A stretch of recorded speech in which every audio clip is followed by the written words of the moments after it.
Assalamualaikum warahmatullahi wabarakatuh. Bismillahirrahmanirrahim. Alhamdulillahi rabbil alamin. Nahmaduhu wa nasta'inuhu wa nastaghfiruh. Allahumma salli wa sallim wa barik ala sayyidina Muhammad wa ala alihi wa sahbihi ajma'in.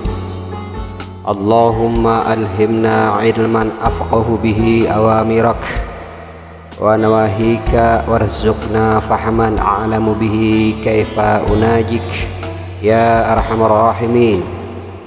Allahumma arzuqna fahman nabiyyin wa hifdzal mursalin wa ilhamal malaikatal muqarrabin bi rahmatika ya arhamar rahimin. Allahumma akrimna binuril faham wa akhrijna min zulumatil waham waftah lana abwaaba rahmatik wa anshur alaina min khazaini ilmik ya arhamar rahimin. Allahumma zidna ilman wa wasi' fi rizqana wa barik lana fi ma razaqtana waj'alna mahbuban fi qulubi ibadik wa azizan fi ayunihim waj'alna wajihan fid dunya wal akhirah wa minal muqarrabin ya kafiran nawar wa ya hasanar fi'ar wa ya qa'iman bila zawar ya mubdi'an bila mithal falakal hamdu wal minnah wa syaraf ala kulli hal walhamdulillahi rabbil alamin. Assalamualaikum warahmatullahi ta'ala wabarakatuh. A'udzu billahi minasyaitonir rajim. Bismillahirrahmanirrahim. Alhamdulillahi rabbil alamin. Assalatu wassalamu ala asyrafil anbiya'i wal mursalin sayyidina wa maulana Muhammadin sallallahu alaihi wasallam wa ala alihi wa sahbihi ajma'in, amma ba'd.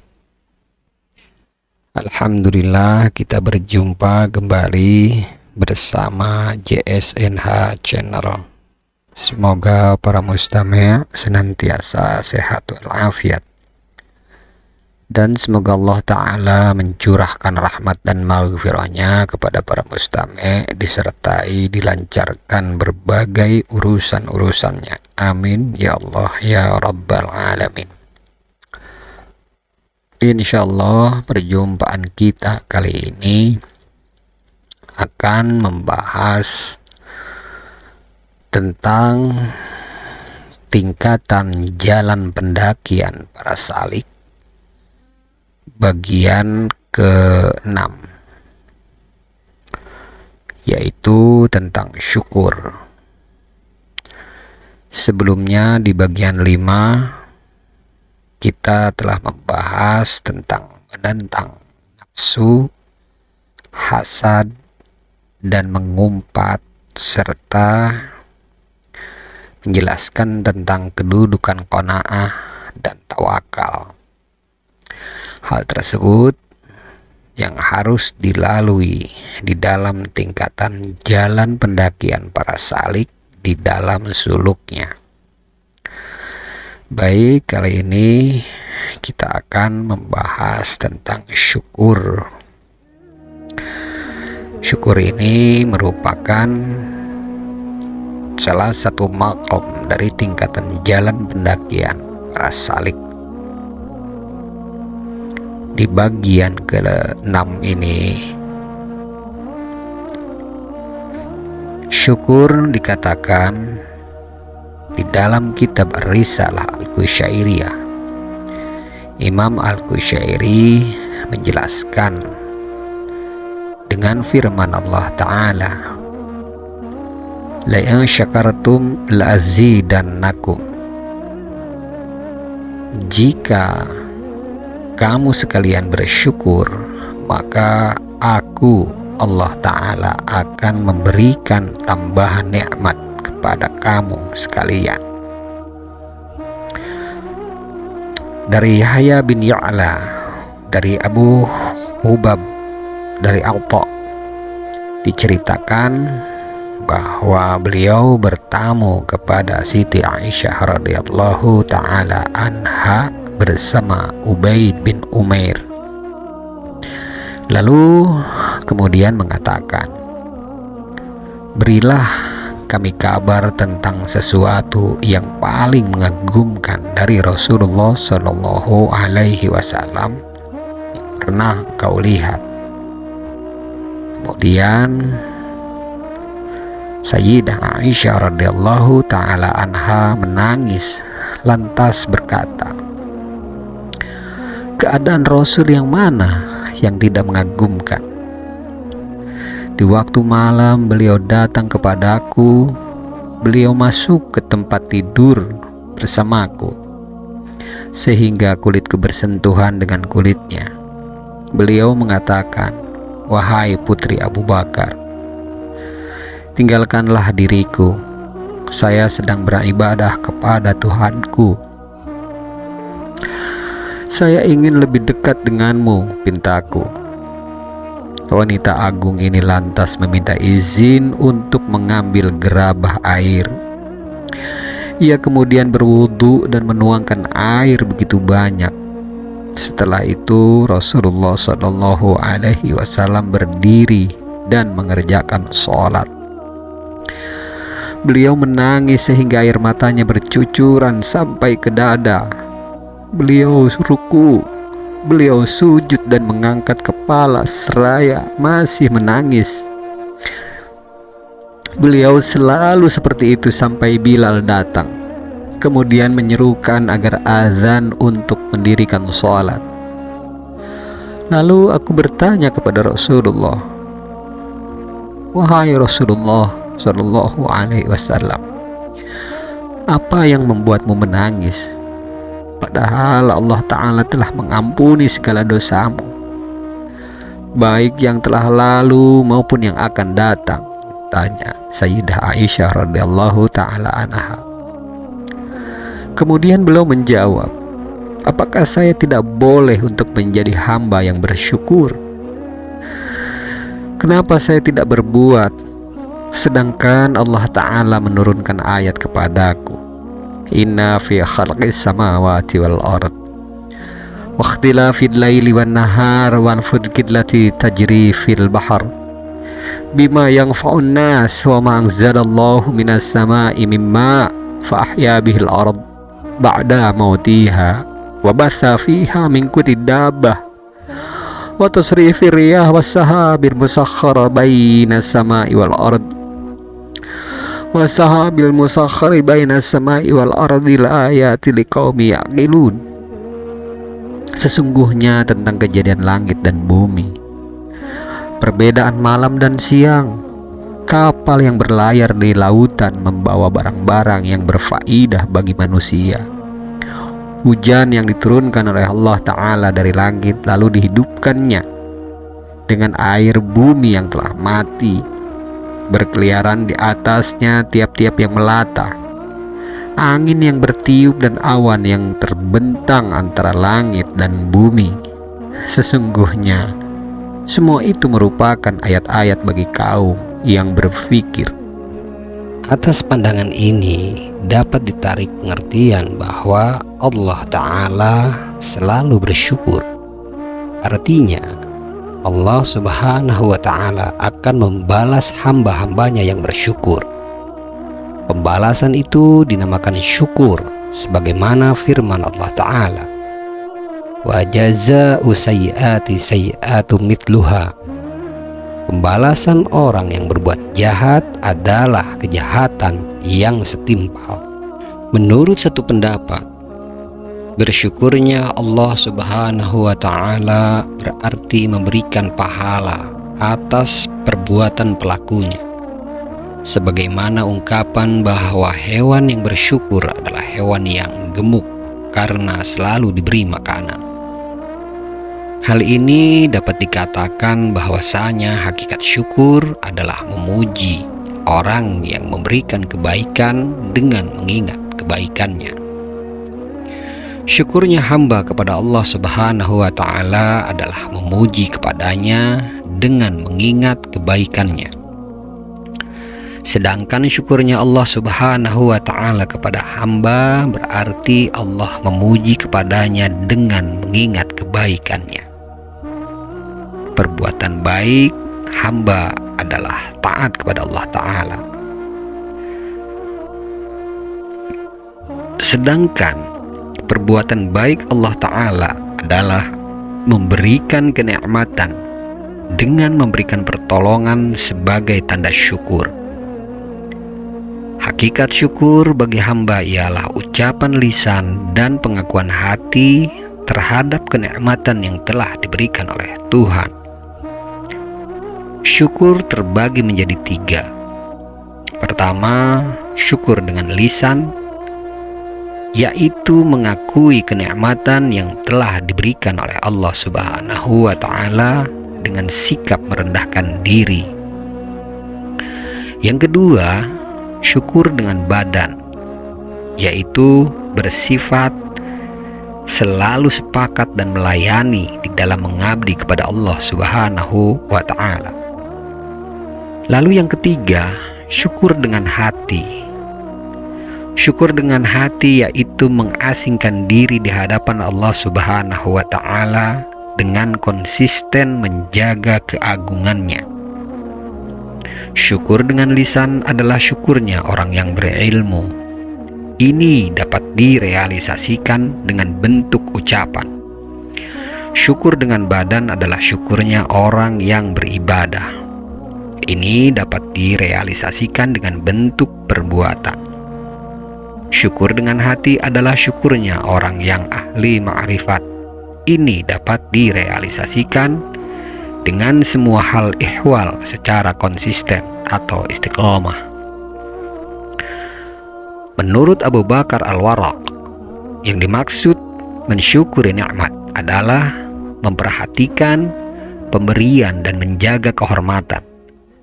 Sementara menurut Hamdun Al-Qassar, yang dimaksud dengan mensyukuri nikmat adalah memperhatikan dirinya meskipun tidak diundang. Sementara menurut Imam Al-Junaid, yang dimaksud syukur adalah sebab karena dia mencari dirinya yang telah memperoleh kelebihan. Dia selalu menghadap Allah Subhanahu wa Ta'ala karena memperoleh bagian dirinya. Menurut Abu Utsman, yang dimaksud syukur adalah mengetahui kelemahan syukur itu sendiri. Ada yang berpendapat syukur di atas syukur lebih sempurna daripada syukur. Artinya, kita harus memperhatikan syukur karena mendapat pertolongan Allah Subhanahu wa Ta'ala berupa kenikmatan. Kita bersyukur di atas syukur dan bersyukur di atas syukurnya. Syukur sampai pada sesuatu yang tidak ada puncaknya. Adapun menurut pendapat yang lainnya, yang dimaksud dengan syukur adalah menyandarkan berbagai kenikmatan kepada Allah Ta'ala dengan sikap rendah diri. Menurut Imam Al-Junaid, yang dimaksud syukur adalah tidak menganggap dirinya sendiri sebagai pemilik kenikmatan. Sementara menurut Ruwaim yang dimaksud syukur adalah melepaskan kemampuan. Di dalam satu pendapat, yang dimaksud syakir adalah orang yang bersyukur. Yang dimaksud syakir adalah orang yang mensyukuri sesuatu yang ada. Sedangkan yang dimaksud dengan syakur, yaitu orang yang ahli bersyukur, adalah orang yang mensyukuri sesuatu yang tidak ada. Menurut yang lain, yang dimaksud syakir adalah orang yang mensyukuri pemberian. Sedangkan yang dimaksud dengan syakur adalah orang yang mensyukuri penolakan. Menurut sebahagian ulama, yang dimaksud syakir adalah orang yang mensyukuri pencegahan. Menurut sebahagian yang lain, yang dimaksud syakir adalah orang yang mensyukuri pemberian. Sedangkan yang dimaksud syakur adalah orang yang mensyukuri cobaan. Menurut sebahagian ulama yang lain, yang dimaksud syakir adalah orang yang mensyukuri kemurahan. Sedangkan yang dimaksud dengan syakur adalah orang yang mensyukuri penangguhan. Junaid mengatakan, "Saya bermain di depan Sari Sakti ketika masih berumur 7 tahun. Di hadapannya terdapat sekelompok orang yang sedang membicarakan syukur. Dia mengatakan kepadaku, 'Wahai anak kecil, apa itu syukur?' Saya menjawab, 'Tidak bermaksiat kepada Allah Ta'ala apabila memperoleh kenikmatan.' Lalu dia mengatakan, 'Lisanmu hampir saja mendapatkan bagian dari Allah Subhanahu wa Ta'ala.' Kemudian Junaid mengatakan, 'Saya selalu menangis apabila ingat kata-kata apa yang dilontarkan oleh Sari Sakti.' Menurut Shibli, yang dimaksud syukur adalah memperhatikan zat yang memberikan kenikmatan, bukan pada kenikmatannya. Menurut satu pendapat, yang dimaksud syukur adalah mengatur sesuatu yang telah ada dan mencari sesuatu yang belum ada. Adapun menurut Abu Uthman, yang dimaksud syukurnya orang awam adalah orang yang bersyukur kepada orang yang memberikan makanan dan pakaian. Sementara yang dimaksud syukurnya orang khawas adalah orang yang khusus atau hamba yang sangat soleh. Yang dimaksud syukurnya orang khawas adalah orang yang bersyukur kepada sesuatu yang mengandung arti di dalam hati. Menurut satu ungkapan, Nabi Daud alaihi salam pernah mengatakan, "Ya Tuhan, bagaimana saya bersyukur kepadamu? Sedangkan syukurku kepadamu adalah karena kenikmatan darimu." Allah Subhanahu wa Ta'ala menurunkan wahyu kepadanya, "Sekarang engkau telah bersyukur kepada-Aku." Demikian juga yang terjadi kepada Nabi Musa alaihi salam ketika bermunajat kepadanya, "Ya Allah, Engkau telah menciptakan Nabi Adam dengan kekuasaan-Mu dan berbuat ini dan itu. Bagaimana tentang syukurku?" Lalu kemudian Allah Subhanahu wa Ta'ala berfirman, "Adam mengetahui hal-hal itu dariku. Oleh karenanya kemakrifatannya merupakan syukur kepadaku." Ada seorang laki-laki memiliki teman yang ditahan oleh raja dan diserahkan kepada temannya. Temannya lalu mengatakan, "Bersyukurlah kepada Allah Subhanahu wa Ta'ala." Orang laki-laki itu memukulnya lantas menulis surat kepadanya yang berisi, "Bersyukurlah kepada Allah Subhanahu wa Ta'ala." Si laki-laki digabungkan dengan orang Majusi yang sakit perut. Antara kakinya dan kaki orang Majusi dibuatkan jarak dalam bentuk lingkaran. Orang Majusi selalu berjaga setiap malam dan berdiri di atas kepalanya sampai tugasnya selesai. Setelah itu dia menulis surat kepada temannya yang berisi, "Bersyukurlah kepada Allah Subhanahu wa Ta'ala." Dia juga mengatakan, "Kapan engkau mengatakan kepadaku cobaan seperti apa yang akan menimpa diriku?" Kemudian dia menjawab, "Seandainya tali ikat diletakkan di tengah-tengah orang Majusi dan dirimu seperti jarak lingkaran di antara kakinya dan kakimu, apa yang harus kau kerjakan?" Menurut satu cerita, seorang laki-laki memasuki rumah Sahal bin Abdullah. Dia mengadukan sesuatu kepadanya. "Sesungguhnya seorang pencuri telah memasuki rumahku dan mengambil barang daganganku." Setelah itu pencuri mengatakan, "Bersyukurlah kepada Allah Subhanahu wa Ta'ala.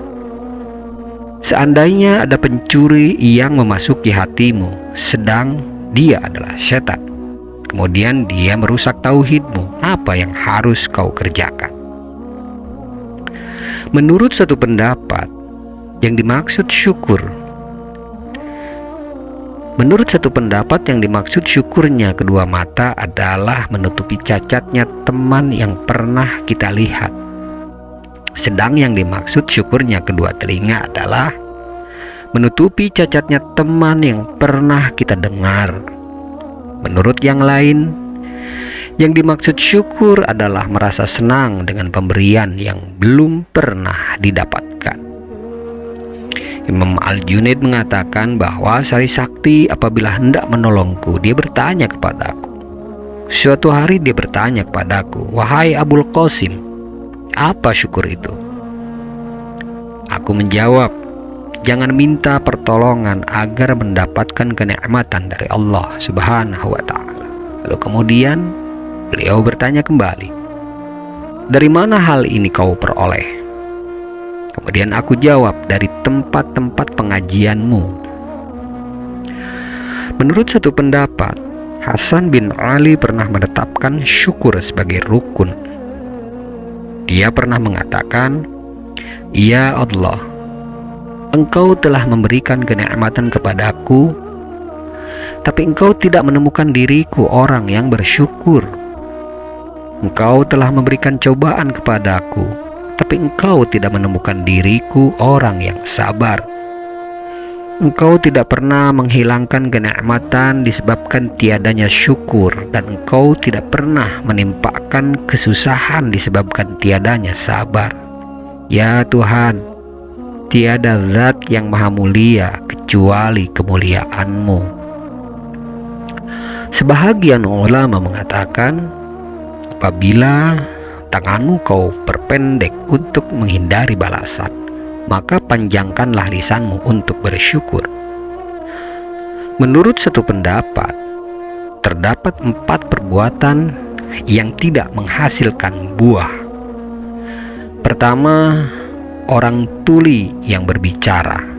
Kedua, orang yang meletakkan atau memberikan kenikmatan kepada orang yang tidak bersyukur. Yang ketiga, orang yang menanam biji-bijian di tanah yang keras.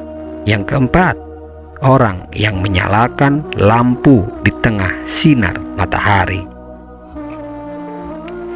Ketika Nabiullah Idris alaihi salam diberi ampunan, kemudian dia bertanya tentang kehidupan, dia balik ditanya oleh malaikat, "Untuk apa?" Kemudian Nabi Idris alaihi salam menjawab, "Untuk mensyukurinya, karena sebelumnya saya tidak pernah berbuat untuk mendapatkan ampunan." Setelah itu malaikat menurunkan sayapnya dan membawa Nabi Idris ke langit.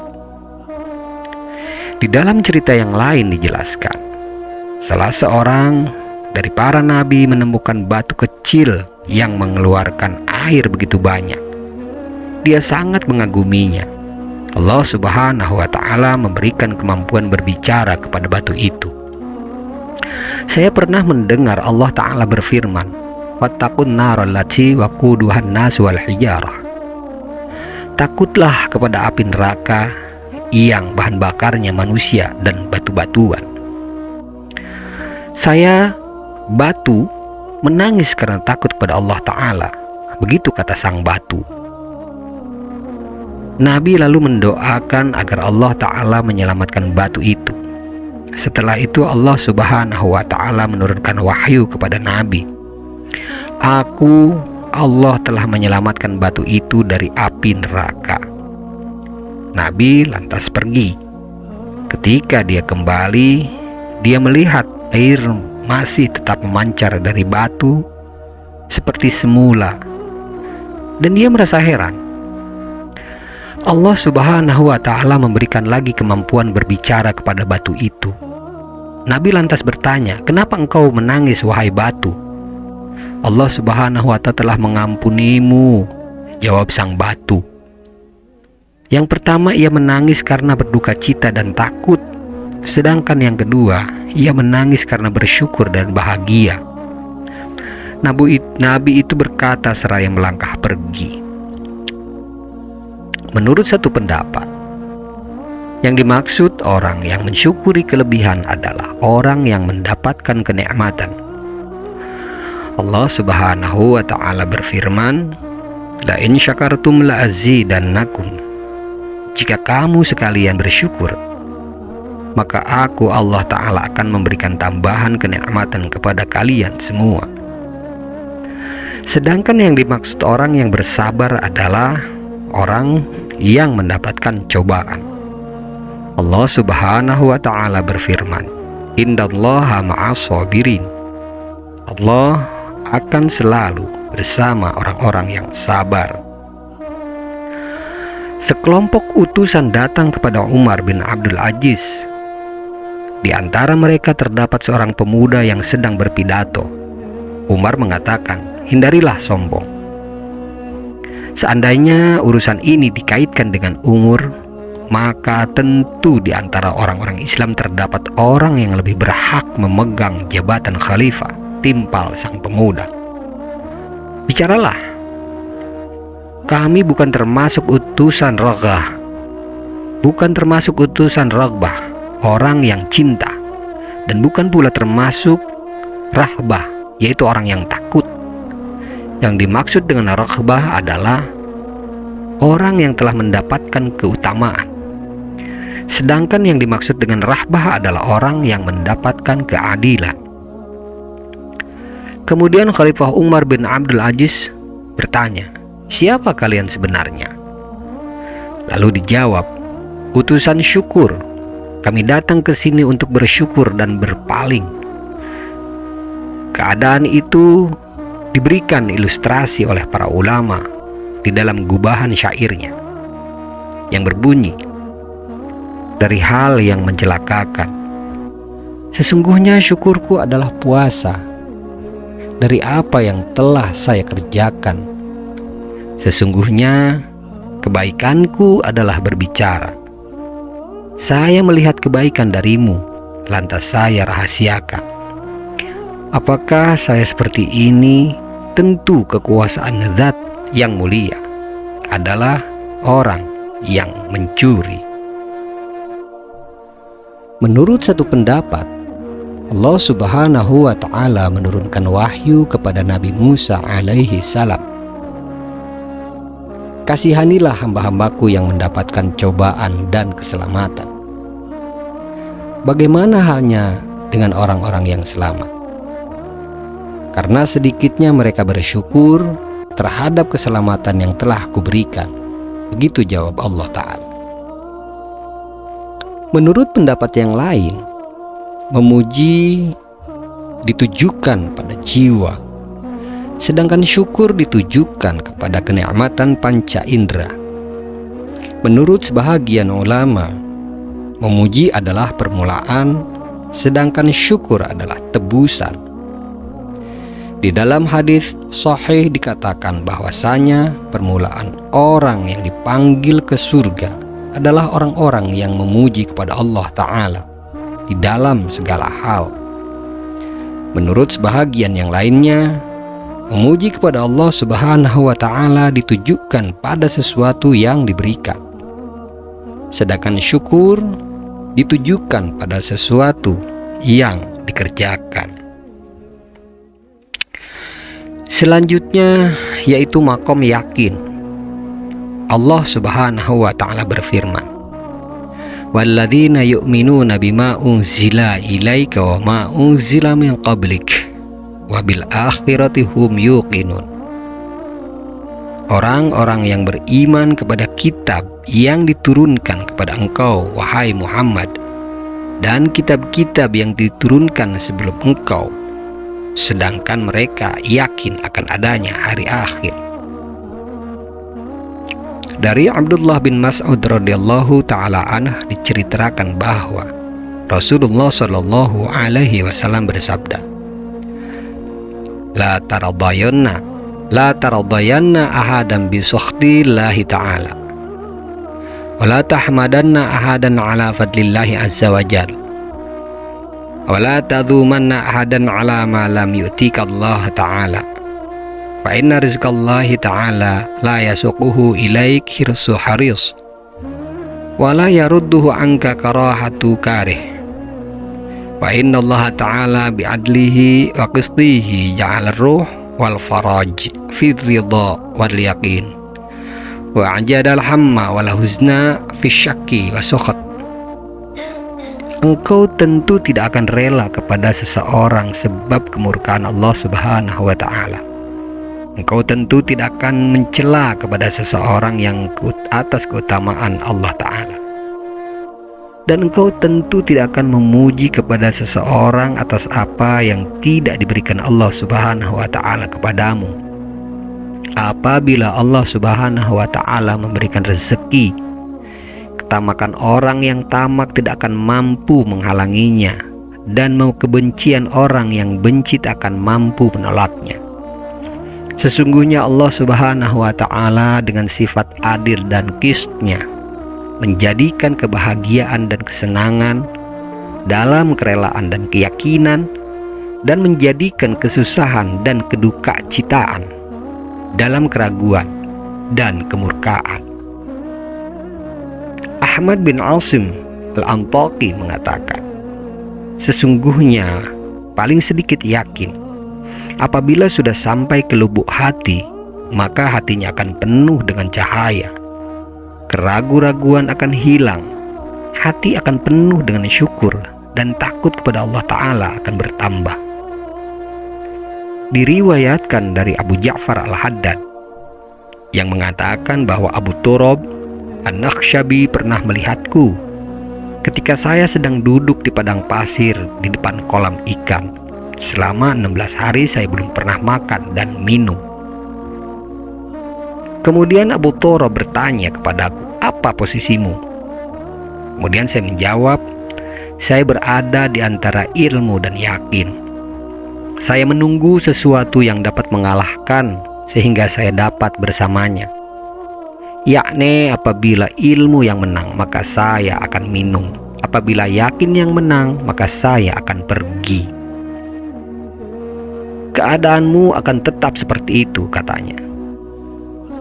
Menurut Abu Uthman Al-Hirri, yang dimaksud dengan yakin adalah sedikitnya cita-cita di masa yang akan datang. Menurut Sahal bin Abdullah, yakin merupakan tambahan iman dan realitas kebenaran. Dia juga berpendapat yakin merupakan cabang dari iman, bukan pembenaran. Sedangkan menurut sebahagian ulama, yakin adalah ilmu yang tersimpan di dalam hati. Ungkapan ini memberikan petunjuk pada hal-hal yang tidak perlu diusahakan. Sahal bin Abdullah mengatakan bahwa permulaan yakin adalah terbukanya tabir rahasia. Oleh karena itu, sebahagian ulama salaf mengatakan, apabila tabir penutup telah dibuka, maka keyakinan akan bertambah, pertolongan akan didapatkan, dan musyahadah dapat dioptimalkan. Menurut Abu Abdillah bin Khafif, yang dimaksud yakin adalah nampaknya berbagai rahasia melalui penerapan hukum-hukum yang implisit. Menurut Abu Bakar bin Tahir, ilmu selalu bertentangan dengan keraguan-raguan, sedangkan yakin tidak menimbulkan keraguan-raguan. Dia memberikan sinyalemen tentang hal itu pada ilmu kasbi atau pada ilmu usaha, ikhtiar, dan hal-hal yang berlaku untuk sesuatu yang badihi atau yang real. Oleh karena itu, ilmu-ilmu yang dimiliki orang di dalam permulaan merupakan urusan kasbi atau urusan usaha, urusan ikhtiar. Sedangkan dalam akhir merupakan urusan badihi, yaitu realita atau real. Imam Al-Qushairi pernah mendengar Muhammad bin Husain mengatakan, sebahagian ulama menyebutkan permulaan tempat atau kedudukan adalah ma'rifat, lalu kemudian yakin, pembenaran, ikhlas, kesaksian, lalu kemudian taat. Iman adalah nama yang mencakup keseluruhan. Ini dapat dijadikan indikasi bahwa permulaan wajib adalah ma'rifat. Permulaan wajib adalah ma'rifat kepada Allah Ta'ala. Ma'rifat tidak akan terrealisir kecuali mendahulukan syarat-syaratnya. Ini dapat disebut pandangan yang benar. Apabila argumentasi dapat teraplikasi dan keterangan dapat terrealisir, maka pandangan yang benar akan menjadi optimal, sejalan dengan aplikasi cahaya dan realisasi analisa, sebagaimana orang yang tidak membutuhkan analisa argumentasi. Ini yang disebut keadaan yakin, membenarkan Allah Ta'ala terhadap apa-apa yang telah diinformasikan adalah mendengarkannya untuk memenuhi ajakan terhadap apa yang telah diinformasikan melalui perbuatan di masa yang akan datang. Karena pembenaran akan terwujud dalam bentuk-bentuk yang bersifat informatif. Ikhlas terkait dengan hal-hal yang diikuti pelaksanaan perintah. Memenuhi ajakan dapat direalisasikan dengan persaksian yang baik. Pelaksanaan taat dapat dioptimalkan dengan tauhid, dengan penyatuan terhadap apa-apa yang diperintah dan menghindari apa-apa yang dilarang. Pengertian ini dijadikan indikasi oleh Imam Abu Bakar Furak, sebagaimana ungkapannya, ingatan, penyebutan lisan merupakan kelebihan atau keutamaan yang akan memenuhi hati. Menurut Sahal bin Abdullah, diharamkan bagi hati untuk mencela semerbak baunya hati, karena ketenangan di dalam hati tidak akan tertuju kepada Allah Ta'ala. Menurut Udhunun al-Misri, yakin akan mendorong pendeknya cita-cita. Cita-cita yang pendek akan mendorong zuhud. Zuhud akan memberikan hikmah, dan hikmah akan menimbulkan pandangan kritis yang membawa dampak yang baik. Dia juga berpendapat terdapat 3 bentuk dari tanda-tanda yakin. Bentuk yang pertama yaitu sedikit pergaulan di dalam bermasyarakat. Bentuk yang kedua meninggalkan pujian di dalam pemberian. Dan bentuk yang ketiga, tidak mencela orang lain apabila mendapatkan rintangan. Juga terdapat 3 bentuk dari tanda-tanda yakinnya yakin. Yang pertama, memandang Allah Ta'ala dalam segala sesuatu. Kedua, kembali kepada Allah Ta'ala dalam segala urusan. Yang ketiga, minta pertolongan kepada Allah Ta'ala dalam segala hal.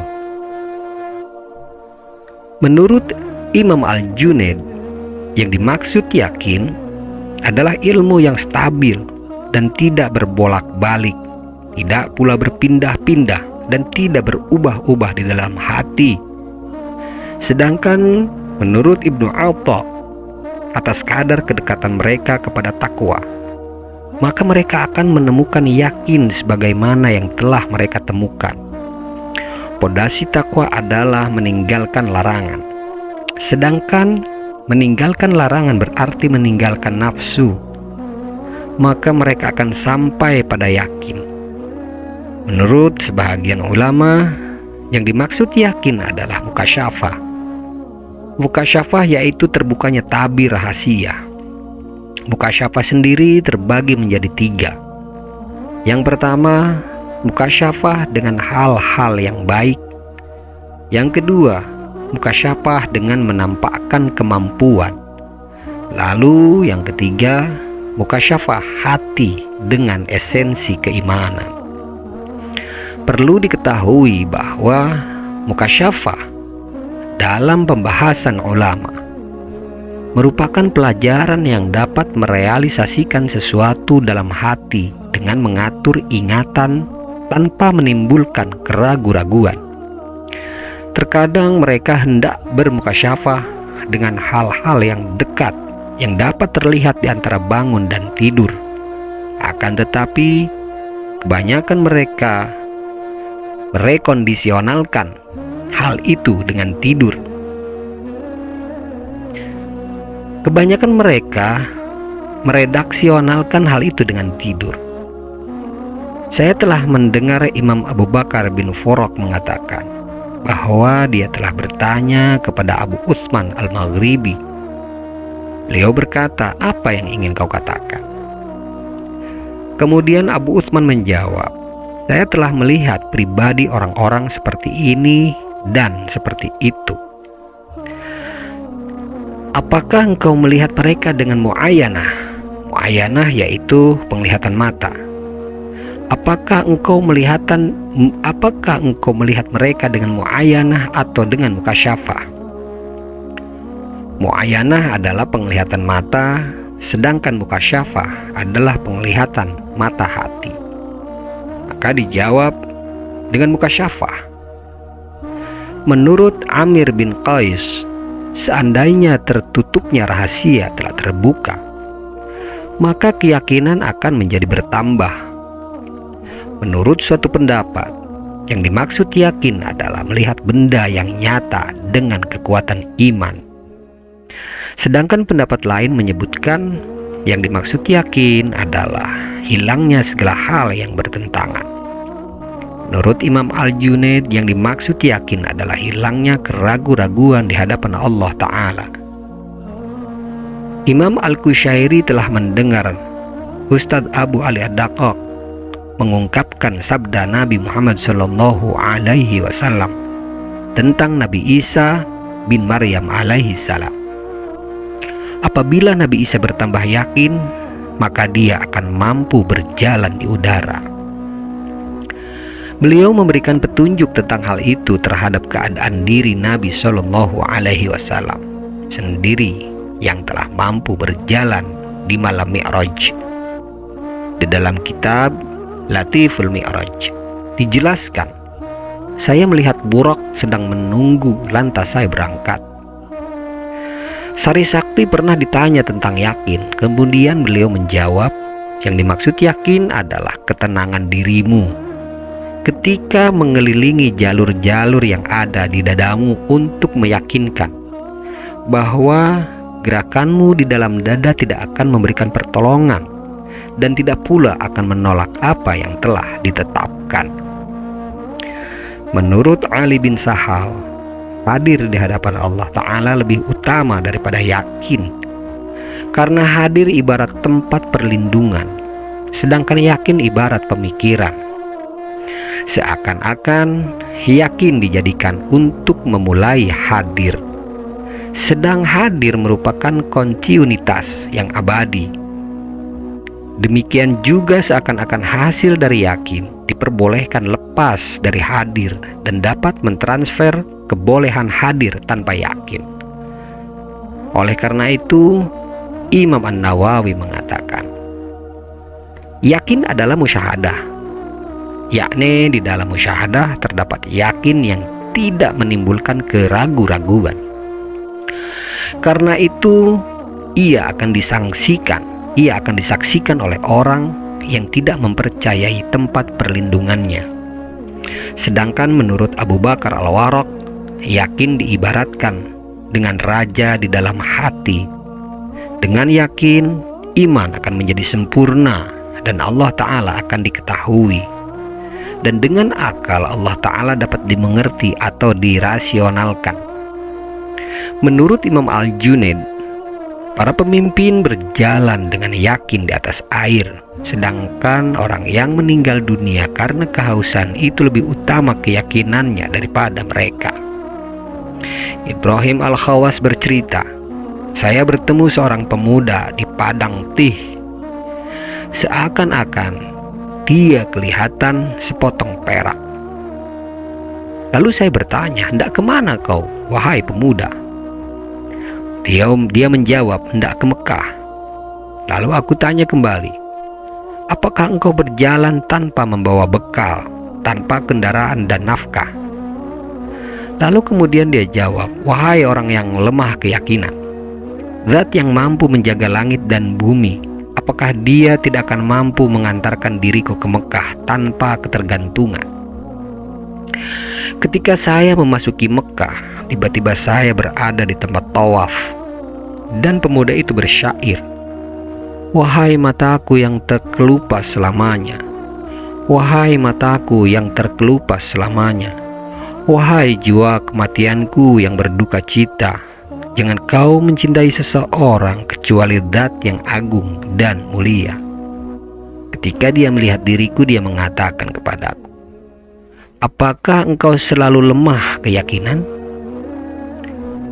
Menurut Ishaq An-Nahl Jauri, apabila seorang hamba telah menyempurnakan hakikat yakin, maka cobaan akan menjadi kenikmatan dan kemudahan akan menjadikan musibah. Menurut Abu Bakar Muhammad Al-Warraq, yakin terbagi menjadi 3. Pertama, yakin pada kabar, yaitu ilmu yang dihasilkan dari kabar para nabi tentang sesuatu yang gaib, dari kesaksiannya berupa surga, neraka, dan berbagai keadaan di hari kiamat. Yang kedua, yakin pada petunjuk atau bukti, yaitu ilmu atau keyakinan yang dihasilkan dengan pemikiran yang berdasarkan dalil tentang kejadian alam, dan semuanya itu menunjukkan kebaruannya, kesempurnaannya, dan kesempurnaan sifatnya. Lalu yang ketiga, yakin pada persaksian atau ilmu. Abu Turab Askar An-Nakhsyabi mengatakan, saya pernah melihat seorang pemuda di padang pasir yang berjalan tanpa bekal. Saya bergumam di dalam hati, apabila pemuda itu tidak memiliki keyakinan, maka dia pasti akan meninggal dunia. Lantas saya bertanya, wahai pemuda, apakah di dalam tempat seperti ini engkau tidak membawa bekal? Kemudian dia menjawab, wahai orang tua, angkatlah kepalamu. Apakah engkau melihat selain Allah Subhanahu wa Ta'ala? Saya mengatakan, sekarang pergilah sekehendakmu. Abu Sa'id Ahmad Al-Kharaj mengatakan, yang dimaksud ilmu adalah sesuatu yang dapat memberikan pekerjaan kepadamu, sedangkan yang dimaksud yakin adalah sesuatu yang dapat mengantarkan dirimu. Ibrahim Al-Khawas mengatakan, saya mencari penghidupan untuk mendapatkan makanan yang halal. Lantas saya berburu ikan. Suatu hari saya terjatuh ke dalam jala yang di dalamnya terdapat ikan. Lalu ikan itu saya keluarkan dan jalannya saya lemparkan ke dalam air. Setelah itu saya terjatuh lagi ke dalam jala yang mana di dalamnya terdapat ikan yang lainnya. Ikan itu lantas saya lemparkan. Kejadian itu berulang-ulang sehingga ada suara gaib yang mengatakan kepadaku, engkau tidak akan menemukan penghidupan kecuali engkau datang kepada orang yang ingat kepada kami, lantas kau bunuh mereka. Lalu setelah itu saya pecahkan kayu untuk berburu dan saya tinggalkan buruan. Lalu kemudian makom selanjutnya dari pencapaian salib di dalam suluknya yaitu sabar. Allah Ta'ala berfirman, wasbir wa ma sabruka illa billah. Sabarlah engkau wahai Muhammad, tiada kesabaranmu itu kecuali dengan pertolongan Allah Ta'ala. Dari Sayyidah Aisyah radhiyallahu ta'ala anha diceritakan bahwa Rasulullah Shallallahu alaihi wasallam bersabda, Inna sabra inda sadaqah, inna sabra inda sadmatil ula. Sabar yang sempurna adalah pada pukulan saat menghadapi cobaan yang pertama. Dari Anas bin Malik radhiyallahu ta'ala anhu dikatakan bahwa Rasulullah Shallallahu alaihi wasallam bersabda, sabar yang sempurna adalah pada pukulan saat menghadapi cobaan yang pertama. Sabar terbagi menjadi dua, yaitu sabar yang berkaitan dengan usaha hamba dan sabar yang tidak berkaitan dengan usaha. Sabar yang berkaitan dengan usaha terbagi menjadi dua, yaitu sabar terhadap apa yang diperintah oleh Allah Ta'ala dan sabar terhadap apa yang dilarang oleh Allah Ta'ala. Sementara sabar yang tidak berkaitan dengan usaha adalah sabar terhadap penderitaan yang terkait dengan hukum karena mendapatkan kesulitan. Imam Al-Junaid mengatakan, perjalanan dari dunia menuju akhirat adalah mudah dan menyenangkan bagi orang yang beriman. Putusnya hubungan makhluk di sisi Allah Ta'ala adalah berat. Perjalanan dari diri sendiri, jiwa menuju Allah Ta'ala adalah sangat berat. Dan sabar kepada Allah Ta'ala tentu akan lebih berat. Dia ditanya tentang sabar, lalu kemudian dijawab, sabar yaitu menelan kepahitan tanpa bermuka masam. Menurut Ali bin Abi Thalib radhiyallahu ta'ala anhu, sabar merupakan bagian dari iman, sebagaimana tempat kepala merupakan bagian dari tubuh. Menurut Abul Qasim, yang dimaksud firman Allah Ta'ala, sabarlah engkau wahai Muhammad, adalah pondasi ibadah. Sedangkan yang dimaksud dengan firman Allah Ta'ala, tiada kesabaranmu kecuali dengan pertolongan Allah Ta'ala, yaitu adalah ubudiyah. Ubudiyah adalah penghambaan, yaitu bersifat ibadah.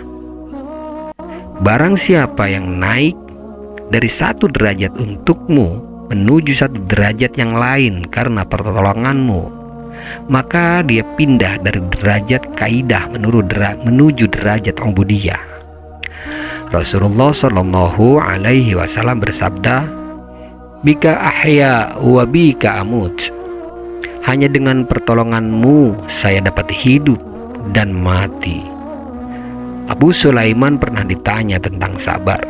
Kemudian beliau menjawab, demi Allah, kami tidak bersabar terhadap apa yang kami cintai. Maka bagaimana kami bersabar terhadap apa yang kami benci? Menurut Dunun Al-Misri, yang dimaksud sabar adalah menjauhi hal-hal yang bertentangan, bersikap tenang ketika menelan pahitnya cobaan, dan menampakkan sikap kaya dengan menyembunyikan kefakiran di medan kehidupan. Menurut Ibnu Atha, yang dimaksud sabar adalah tertimpa cobaan dengan tetap berperilaku yang baik. Menurut satu pendapat, yang dimaksud sabar adalah orang yang sangat sabar, yaitu orang yang mengembalikan pada dirinya sendiri terhadap sesuatu yang dibenci ketika menghadapi serangan. Menurut sebahagian ulama, yang dimaksud sabar adalah tertimpa cobaan dengan tetap bersikap baik dalam pergaulan, sebagaimana keadaan sehat atau selamat. Dia juga berpendapat sebaik-baik pembalasan akan melebihinya. Allah Subhanahu wa Ta'ala berfirman, lanajziyannalladzina sabaru ajrahum biahsani ma kanu ya'malun. Kami balas orang-orang yang sabar dengan pahala yang lebih baik daripada apa yang telah mereka kerjakan. Menurut Amr bin Uthman, yang dimaksud sabar adalah tetap bersama Allah Ta'ala dan menerima cobaannya dengan lapang dada dan senang hati. Menurut Ibrahim Al-Khawas, yang dimaksud sabar adalah konsisten terhadap hukum-hukum Al-Quran dan As-Sunnah. Menurut Yahya, kesabaran orang-orang yang cinta kepada Allah Ta'ala itu lebih kuat daripada kesabaran orang-orang yang zuhud. Alangkah mengagumkan bagaimana mereka bersabar. Hal ini diungkapkan oleh ulama di dalam sebuah syair. Sabar akan menghiasi dengan keindahan. Di seluruh tanah air, sabar tidak akan menghiasi dengan keindahan kecuali hanya tertuju kepadamu. Menurut Ruwaim, yang dimaksud sabar adalah meninggalkan keluhan. Sementara menurut Dhunnun al-Misri, yang dimaksud dengan sabar adalah memohon pertolongan kepada Allah Ta'ala. Imam Al-Qushairi pernah mendengar Ustadz Abu Ali Ad-Daqqaq mengatakan, sabar seperti namanya. Telah bersyair kepadaku Syekh Abu Abdurrahman, telah bersyair kepadaku Abu Bakar Ar-Razi, telah bersyair kepadaku Ibnu Atha pada dirinya sendiri. Syair tersebut antara lain, saya akan sabar agar engkau rela. Saya lenyapkan rasa keluh kesah agar engkau pun juga rela. Saya merasa cukup apabila sabarku telah melenyapkan diriku. Menurut Abdullah bin Khafif, sabar itu terbagi menjadi 3, yaitu orang yang menerima sabar, orang yang sabar, dan orang yang sangat sabar. Menurut Ali bin Abi Thalib radhiyallahu ta'ala anhu, sabar ibarat binatang kendaraan yang tidak pernah jatuh tersungkur. Ali bin Abdullah al-Basri mengatakan bahwa seorang laki-laki berhenti di depan Shibli seraya bertanya, sabar bagaimana yang lebih kuat atau lebih hebat di antara orang-orang yang sabar? Kemudian dijawab, sabar di dalam Allah Subhanahu wa Ta'ala. Bukan, sabar itu Allah. Bukan, sabar bersama Allah. Bukan. Jadi sabar yang bagaimana? Shibli balik bertanya. Sabar menghindarkan diri dari Allah Ta'ala. Setelah itu Shibli berteriak, yang ruh nafasnya hampir saja lemas, lenyap. Menurut Abu Muhammad Ahmad Al-Jariri, yang dimaksud sabar adalah tidak memisahkan antara kenikmatan dan ujian dengan pemikiran yang tenang, sedang yang dimaksud dengan penerimaan sabar adalah tenang menghadapi cobaan dengan mendapatkan beratnya ujian. Sebahagian ulama mengatakan, saya bersabar, tetapi saya belum mengetahui keinginanmu atas sabarku. Saya sembunyikan darimu apa-apa yang terkait denganku dari tempat sabar, karena takut hati nuraniku mengeluh pada kerinduanku terhadap air mataku secara rahasia, sehingga ia tetap mengalir dan saya pun tidak mengetahui. Imam Al-Qushairi telah mendengar Ustadz Abu Ali Ad-Daqqaq mengatakan, orang-orang yang sabar telah beruntung disebabkan susahnya orang-orang yang tahu, karena mereka telah memperoleh perlindungan dari Allah Subhanahu wa Ta'ala.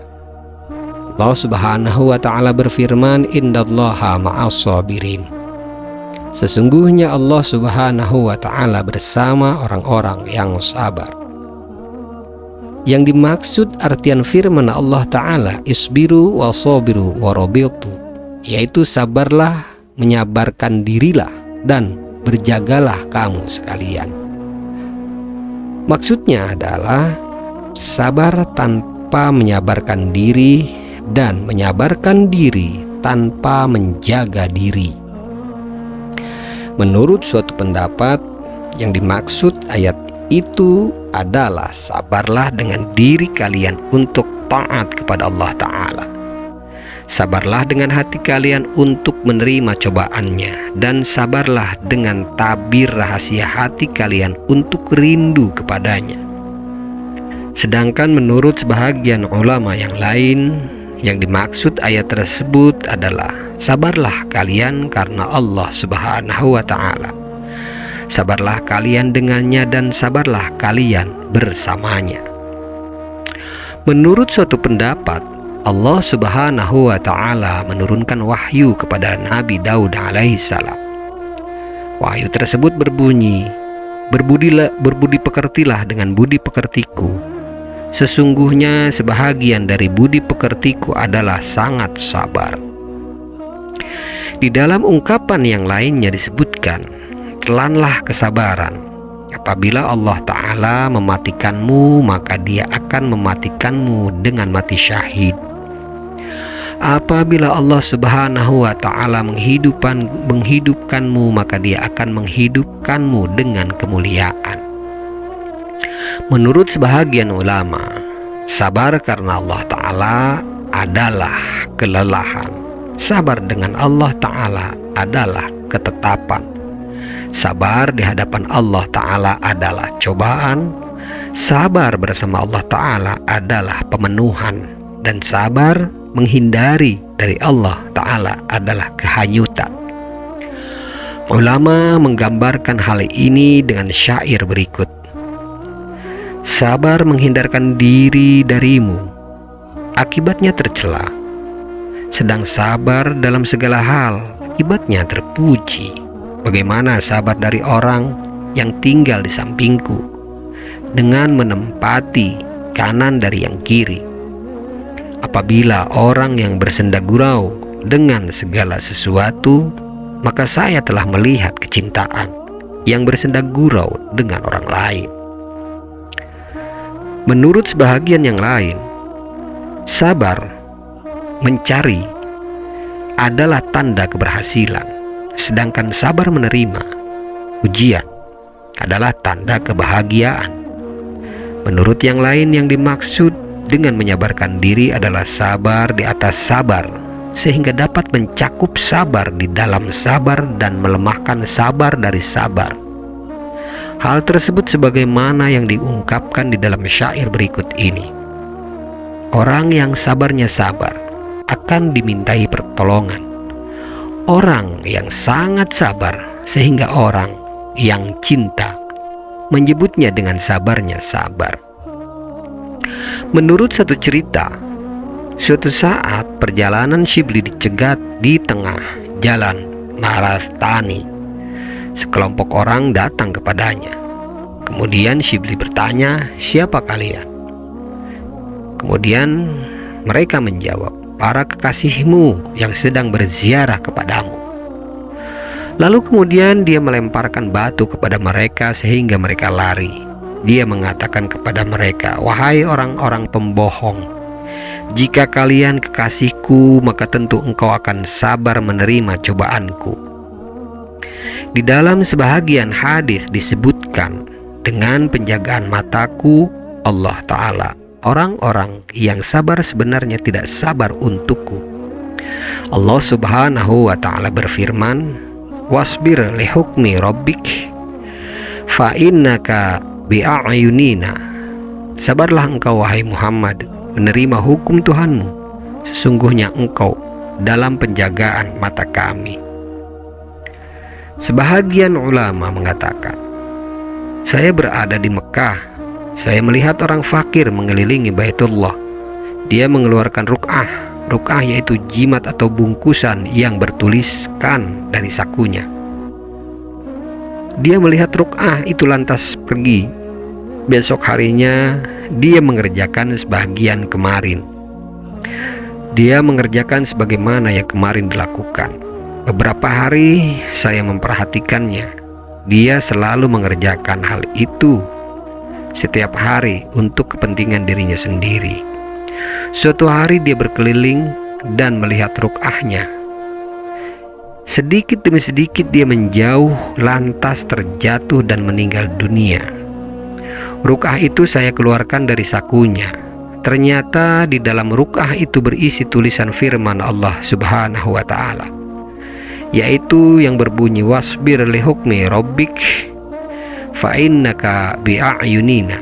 Sabarlah engkau wahai Muhammad menerima Tuhanmu, sesungguhnya engkau dalam penjagaan mata kami.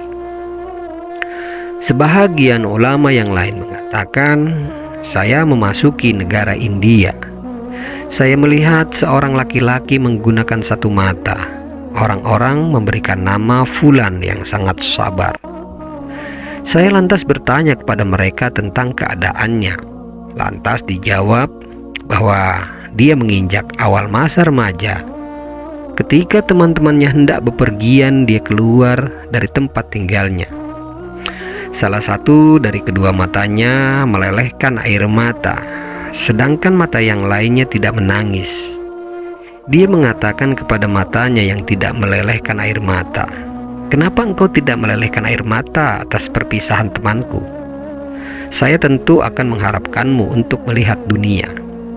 Dia memejamkan matanya selama 2 tahun tanpa pernah membukanya.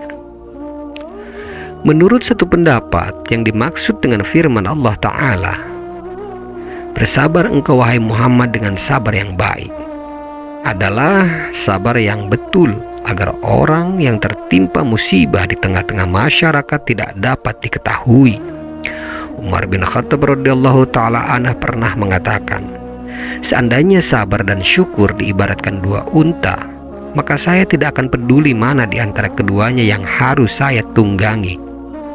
Di dalam satu ungkapan, Ibnu Shibrimah apabila mendapatkan cobaan, dia mengatakan, "Sekarang berawan, besok ia akan hilang." Di dalam hadis disebutkan bahwa Rasulullah Shallallahu Alaihi Wasallam pernah ditanya tentang iman, lalu kemudian beliau menjawab, "As-sabru was-samahah." Sabar adalah toleransi. Sari Sakti pernah ditanya tentang sabar. Ketika dia hendak menjawab, kakinya dirayapi oleh kala yang menyengat berulang-ulang. Dia tetap diam tanpa bergerak. Dia ditanya, "Kenapa kala itu tidak kau jauhkan dari kakimu?" Dia menjawab, "Saya malu kepada Allah Ta'ala membicarakan sabar karena saya belum mampu untuk bersabar." Dalam sebahagian hadis disebutkan bahwa orang-orang fakir yang sangat sabar adalah tamu-tamu Allah Ta'ala di hari kiamat.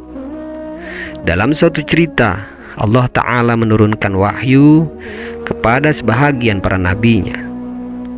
"Cobaanku telah kuturunkan kepada hambaku, lantas dia berdoa kepadaku, tetapi aku tidak mengabulkannya. Kemudian dia mengeluhkan kepadaku.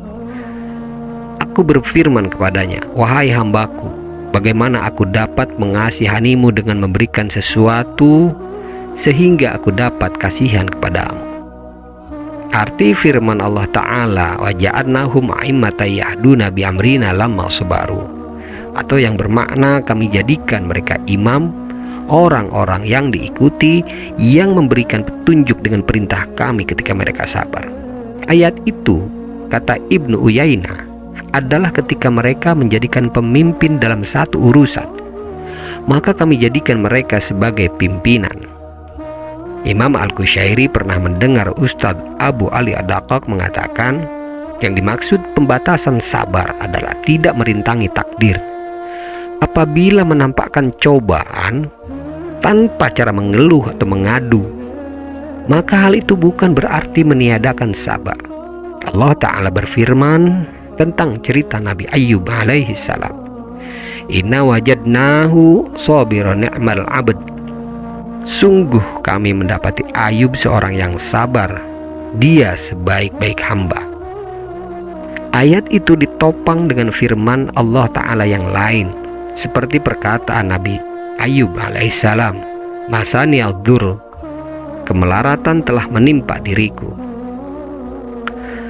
Saya juga telah mendengar dia mengatakan, dari ungkapan ini dapat ditafsirkan bahwa maksud firman Allah Subhanahu wa Ta'ala, maksud firman Allah Ta'ala tentang kemelaratan telah menimpa diriku agar engkau Ayub memberikan kesenangan kepada umat yang lemah. Menurut sebahagian ulama, ayat itu berbunyi, "Sungguh kami mendapatkan Ayub seorang yang sabar." Bukan kata-kata seorang yang sangat sabar, karena semua kondisi Ayub tidak dapat disamakan dengan sabar. Sebaliknya, sebagian kondisi Ayub telah mendapatkan kenikmatan musibah. Dalam keadaan menerima kenikmatan, dia tidak diklasifikasikan seorang yang sabar. Oleh karena itu Allah Ta'ala tidak berfirman orang yang sangat sabar.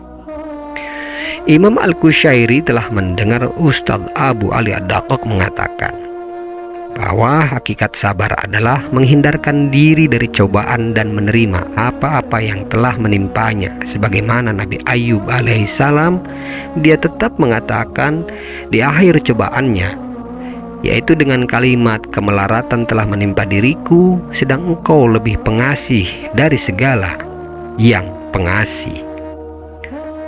Dia menjaga etika berbicara dengan mengatakan dengan kalimat, sedang engkau lebih pengasih dari segala yang pengasih. Ia tidak mengatakan kasihanilah diriku. Perlu diketahui bahwa sabar terbagi menjadi dua, yaitu kesabaran orang yang beribadah dan kesabaran orang yang cinta. Sebaik-baik sabar orang yang beribadah adalah terjaga, dan sebaik-baik sabar orang yang cinta adalah tertinggal. Di dalam pengertian ini, para ulama mengatakan percekcokan di hari perceraian adalah keinginan sabar dari salah satu praduga bohong. Imam Al-Qushairi telah mendengar Ustadz Abu Ali Ad-Daqqaq mengatakan bahwa Nabi Yakub telah mengoptimalkan perjanjian sabar dengan dirinya sendiri. Dia mengatakan sabar yang baik artinya saya telah mendapatkan sabar yang baik. Namun ketika dia tidak mendapatkannya, dia balik mengatakan, ya asafa ala Yusuf, aduh duka citaku mengenang Yusuf. Lalu kemudian makam pendakian seorang salik di dalam suluknya, yaitu Al-Muraqabah. Allah Subhanahu wa ta'ala berfirman, wa kanallahu ala kulli syai'ir raqiba. Allah maha mengawasi setiap sesuatu, tiap-tiap sesuatu. Malaikat Jibril alaihi salam datang kepada Rasulullah sallallahu alaihi wasallam dengan berbentuk seorang laki-laki. Ya Muhammad, apa itu iman? Tanyanya. Beriman adalah beriman kepada Allah Subhanahu wa ta'ala, para malaikatnya, kitab-kitabnya, para utusannya, dan takdir baik dan buruk serta manis dan yang pahit. Kemudian Jibril menjawab, engkau benar.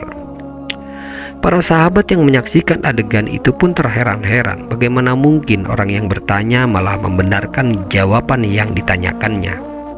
Bukankah dia datang untuk bertanya, tetapi mengapa justru terkesan menggurui Rasulullah Shallallahu Alaihi Wasallam? Lalu di tengah keheranan para sahabat yang belum terjawab, laki-laki asing itu kembali bertanya, berilah diriku keterangan, apa itu Islam? Islam adalah menegakkan sholat, memberi zakat, puasa di bulan Ramadan, dan haji ke Baitullah. Engkau benar. Berilah diriku penjelasan apa itu ihsan. Ihsan adalah beribadah kepada Allah Ta'ala seakan-akan engkau melihatnya. Jika engkau tidak dapat melihatnya, maka dia akan melihatmu. Engkau benar, jawab malaikat Jibril alaihissalam. Kemudian berpamit pergi. Ustadz Syekh mengatakan bahwa ungkapan sabda Rasulullah Shallallahu Alaihi Wasallam, jika engkau tidak dapat melihatnya, maka dia akan melihatmu, ini merupakan isyarat tentang muraqabah. Muraqabah yaitu pengawasan. Muraqabah adalah ilmu hamba untuk melihat Allah Ta'ala.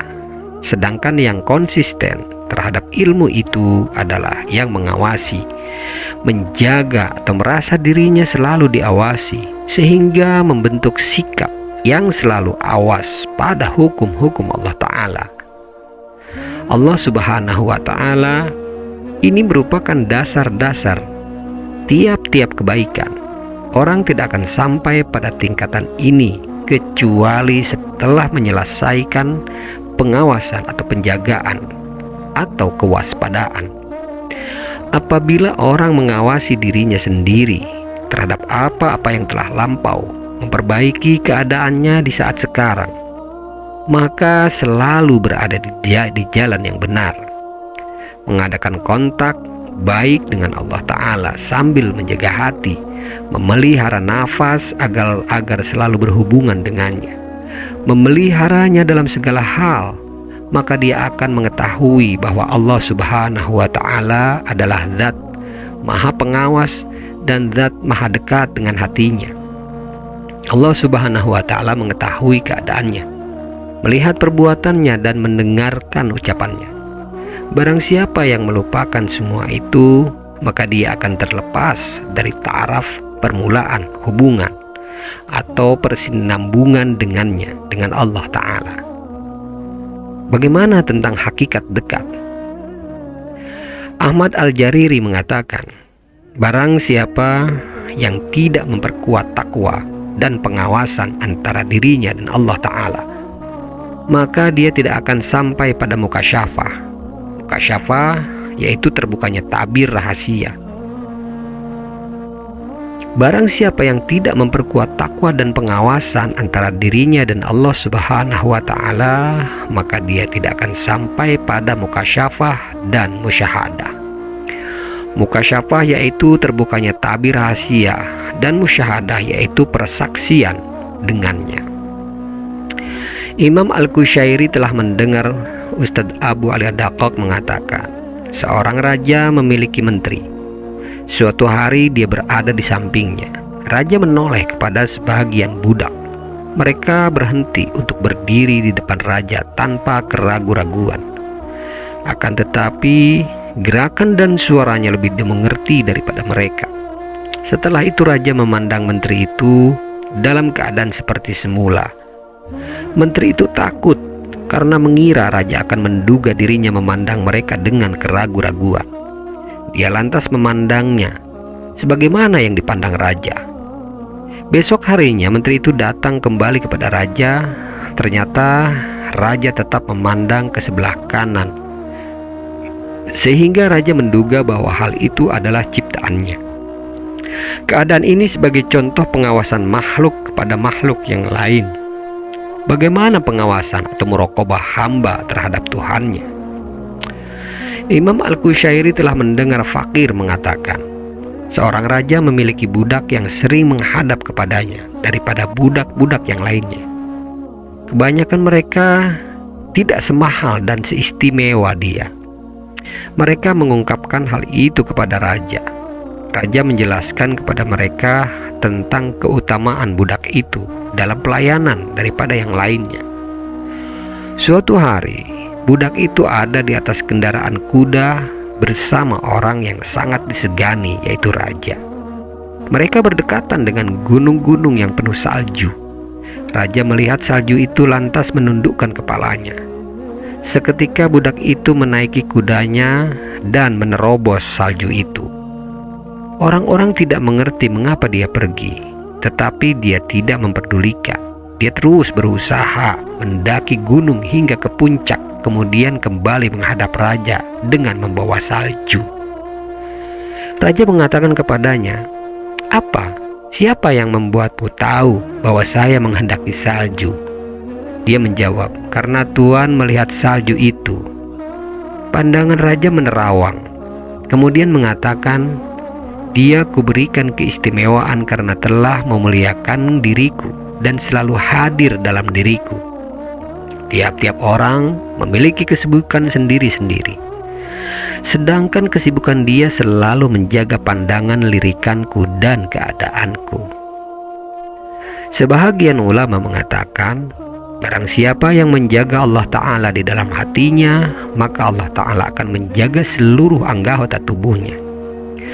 Abul Husain bin Hindun pernah ditanya, kapan penggembala dapat menghalau kambingnya dengan tongkat pemeliharaan agar terhindar dari perangkap kebinasaan? Kemudian dia menjawab, jika dia mengerti bahwa di hadapannya terdapat Zat yang maha mengawasi. Menurut satu cerita, Ibnu Umar radhiyallahu ta'alaan berada di perjalanan. Dia melihat budak sedang menggembala kambing. "Bisakah engkau menjualnya seekor kepadaku?" tawar Ibnu Umar dengan maksud menguji. Kemudian sang budak menjawab, "Kambing itu bukan milik saya. Katakan saja kepada pemiliknya bahwa serigala telah memakannya." Lalu kemudian budak itu menjawab, "Di mana Allah?" Ibnu Umar diam untuk beberapa saat. Dia merenungkan kata-kata penggembala itu. Kemudian dia mendesah sambil mengatakan, "Budak ini mengatakan di mana Allah Subhanahu wa Ta'ala." Imam Junaid telah mengatakan bahwa barang siapa yang dapat merealisasikan pengawasan atau muraqabah, maka dia takut kehilangan bagian dari Tuhannya, bukan takut kepada orang lain. Seorang guru sufi memiliki seorang murid yang diistimewakan. Guru itu sering datang kepadanya daripada datang kepada murid-murid yang lainnya. Mereka lantas bertanya kepada gurunya tentang hal itu.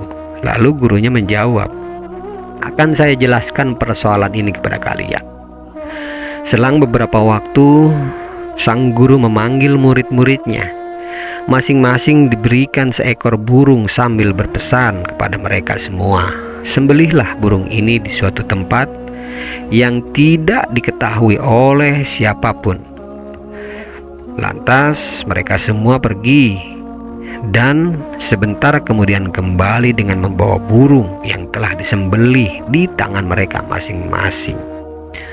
Akan tetapi salah seorang dari mereka datang dengan membawa burung yang masih hidup. Lalu ditanyakan kepadanya, "Kenapa burung ini tidak kau sembelih?"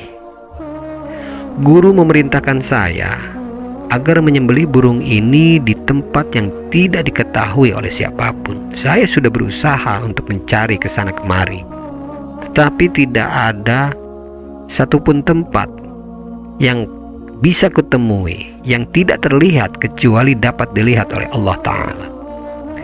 Lalu guru itu pun tersenyum dan dengan nada yang datar dia berkata, "Ketahuilah, karena inilah saya mengistimewakan dia dengan selalu datang kepadanya." Menurut Dhunnun al-Misri, yang dimaksud dengan hubungan pengawasan adalah mementingkan sesuatu yang telah dipentingkan oleh Allah Ta'ala, mengagungkan sesuatu yang telah diagungkan olehnya, dan mengecilkan sesuatu yang telah dikecilkan olehnya. Sementara menurut Ibrahim An-Nasr Al-Abadhi, Raja, pengharapan akan menggerakkan pada ketaatan. Khauf, takut, akan menjauhkan diri dari maksiat.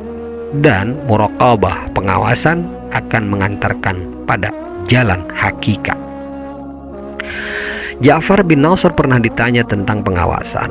Lalu kemudian dia menjawab, pengawasan adalah menjaga hati untuk memandang Allah Ta'ala dalam setiap gerakan. Ahmad Al-Jariri mengatakan, urusan kita terklasifikasi menjadi dua, yaitu konsistensi diri dalam pengawasan terhadap Allah Ta'ala dan tertanamnya ilmu secara lahiriah. Menurut Abdullah Al-Burtaish, yang dimaksud dengan pengawasan, muraqabah, adalah memelihara hati dengan memperhatikan Allah Ta'ala dalam setiap langkah dan perkataan. Ibnu Atha pernah ditanya, apa yang paling utama dari taat? Kemudian beliau menjawab, mengawasi Allah Ta'ala sepanjang masa. Ibrahim Al-Khawas mengatakan, pemeliharaan atau muraqabah akan menyebabkan pengawasan. Pemeliharaan akan menyebabkan pengawasan atau muraqabah. Sedang pengawasan atau muraqabah akan menyebabkan kemurnian rahasia dan terang-terangan karena Allah Ta'ala. Menurut Abu Utsman Al-Maghribi, konsistensi diri manusia yang paling utama adalah meneliti, mengawasi, dan mensiasati perbuatannya dengan ilmu. Abu Utsman mengatakan, Abu Hafiz mewasiatkan kepadaku, apabila engkau duduk bersama orang lain, jadilah penasihat terhadap hatimu dan dirimu, serta janganlah kamu sampai tertipu oleh perkumpulan mereka. Mereka mengawasi lahirmu, sedangkan Allah Ta'ala mengawasi batinmu. Abu Sa'id Al-Kharaj mengatakan, salah seorang dari guruku telah mengatakan kepadaku, tetaplah memelihara dan mengawasi hatimu, yaitu muraqabah. Dia mengatakan, suatu hari saya berjalan ke padang pasir. Tiba-tiba di belakangku terdengar suara desingan. Suara itu sangat menakutkan. Saya hendak menoleh, tetapi saya tahan. Setelah itu saya melihat sesuatu menyentuh punggungku, lantas ia pergi. Sambil saya menjaga hati, lantas saya menoleh. Ternyata saya berhadapan dengan hewan yang sangat besar. Al-Wasiti berkata, seutama-utama taat adalah menjaga waktu-waktu. Dia tidak meniti-niti hamba di luar batasnya, tidak meniti-niti selain Tuhannya, dan tidak bersahabat selain dengan waktunya. Lalu kemudian makom selanjutnya di dalam perjalanan pendakian seorang salik di dalam suluknya, yaitu ridha. Allah Subhanahu wa ta'ala berfirman, radhiyallahu anhum wa radu anhu, dzalikal fawzul azim. Allah Ta'ala ridha kepada mereka dan mereka ridha kepadanya. Itulah kemenangan yang besar. Dari Jabir radhiyallahu ta'ala anhu diceritakan bahwa Rasulullah sallallahu alaihi wasallam bersabda bahwa suatu hari ahli surga berada di suatu tempat. Tiba-tiba cahaya memancar di atas pintu surga. Mereka mengangkat kepala. Allah Subhanahu wa ta'ala telah memuliakan mereka seraya berfirman, wahai ahli surga, memohonlah kalian kepadaku. Lalu mereka mengatakan, kami mohon keridhaanmu.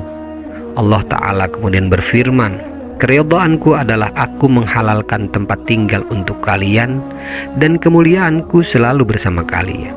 Pada saat ini memohonlah kepadaku. Lalu mereka mengatakan, kami mohon tambahan. Setelah itu mereka diberikan hewan tunggangan yang terdiri dari yakut merah, pengikatnya jamrud hijau dan jamrud merah. Mereka mendatangi hewan tunggangan itu yang sedang meletakkan telapak kakinya sampai ujungnya ke ujung. Demikian juga Allah Ta'ala memberikan pohon-pohon yang berbuah yang berdampingan dengan para bidadari. Mereka kemudian mengatakan, kami perempuan-perempuan yang nikmat dan yang tidak akan menyengsarakan.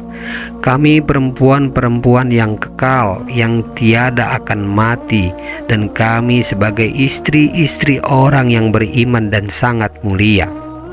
Setelah itu Allah Subhanahu wa ta'ala memberikan bukit pasir yang terdiri dari minyak misik putih yang semerbak bau harumnya sampai surga Aden, surga pertengahan. Kemudian malaikat mengatakan, ya Tuhan, orang-orang telah datang. Allah Subhanahu wa ta'ala berfirman, selamat datang orang-orang yang baik dan taat. Kemudian hijab atau penghalang menjadi terbuka. Mereka memandang Allah Subhanahu wa ta'ala. Mereka bersenang-senang dengan cahaya Tuhannya, sehingga sebahagian mereka tidak dapat melihat sebahagian yang lain.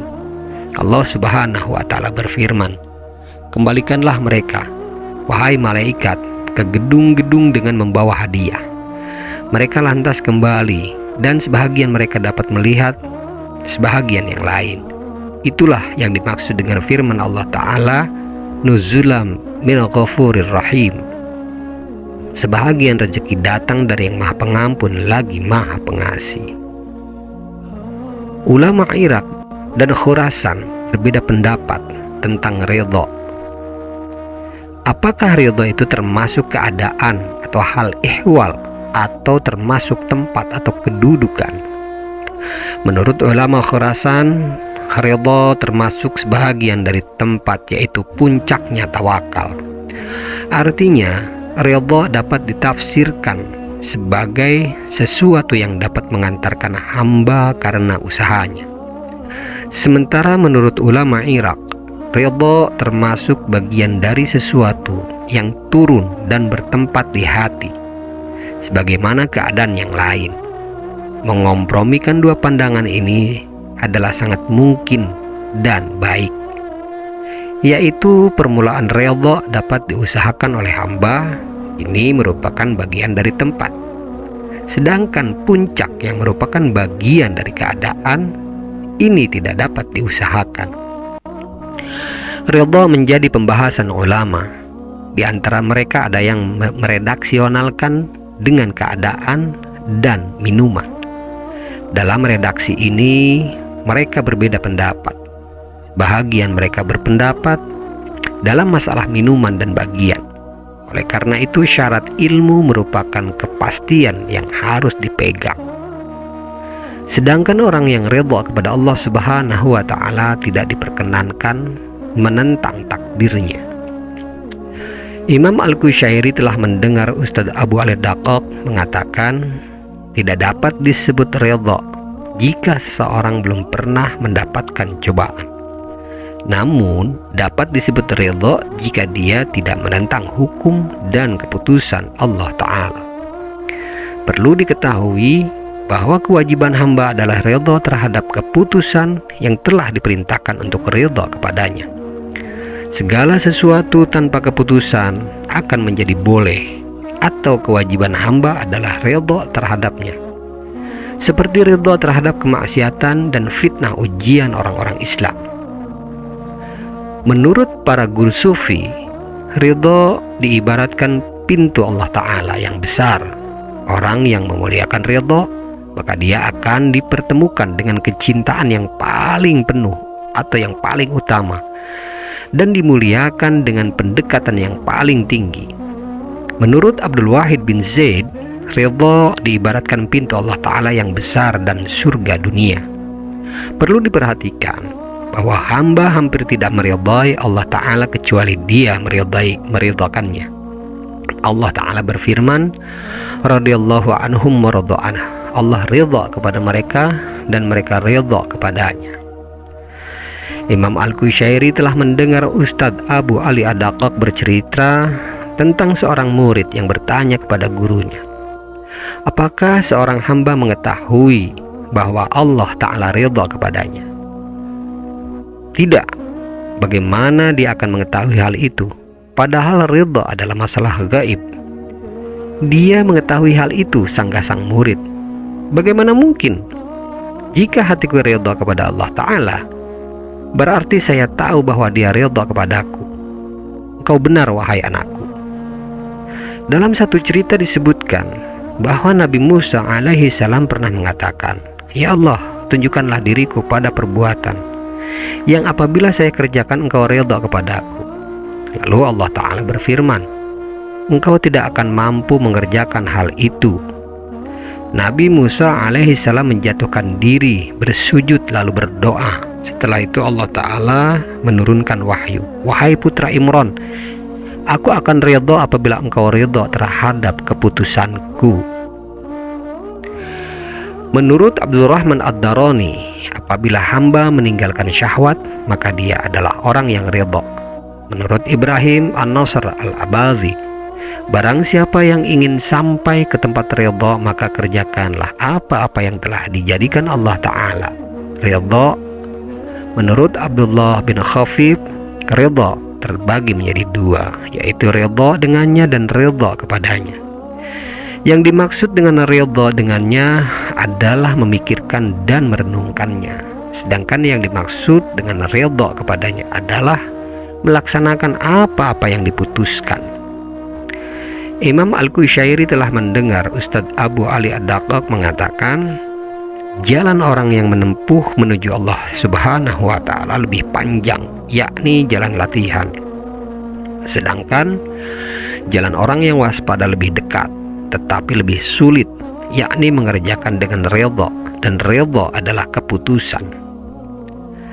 Menurut Ruwaim, yang dimaksud ridha adalah seandainya Allah Ta'ala menjadikan neraka jahanam di sebelah kanannya, dia orang yang ridha tidak akan memohon agar neraka jahanam itu dipindahkan ke sebelah kiri. Menurut Abu Bakar bin Tahir, yang dimaksud dengan ridha adalah menghilangkan kebencian di dalam hati, sehingga tak sedikit pun yang tertinggal di dalamnya kecuali kebahagiaan dan kesenangan. Menurut Muhammad Al-Wasiti, ridha harus dikerjakan berdasarkan kemampuan. Ridha tidak dapat dipaksakan untuk dikerjakan karena akan menjadi penghalang dengan tidak mendapat kenikmatan dan tidak dapat melihat hakikat sesuatu yang dipandang.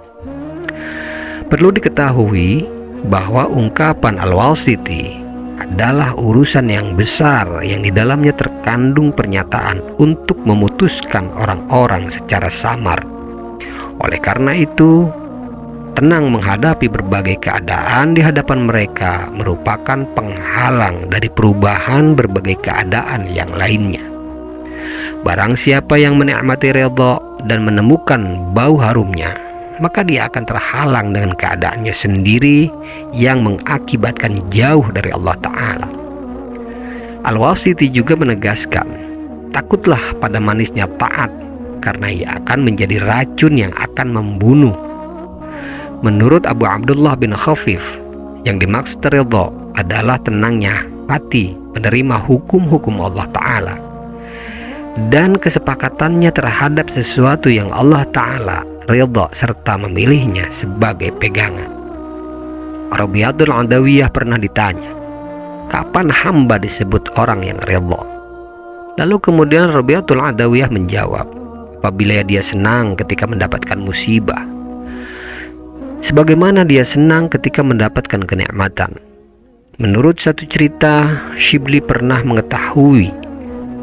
mengatakan di depan Junaid, tidak ada daya, upaya, dan kekuatan kecuali dengan pertolongan Allah Ta'ala yang maha tinggi lagi maha agung.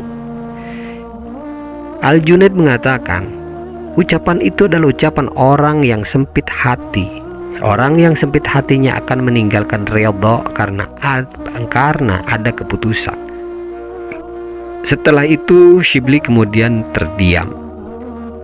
Abu Sulaiman berpendapat yang dimaksud ridha adalah jangan memohon kepada Allah Ta'ala untuk mendapatkan surga, dan jangan pula mohon perlindungan kepadanya agar terhindar dari neraka.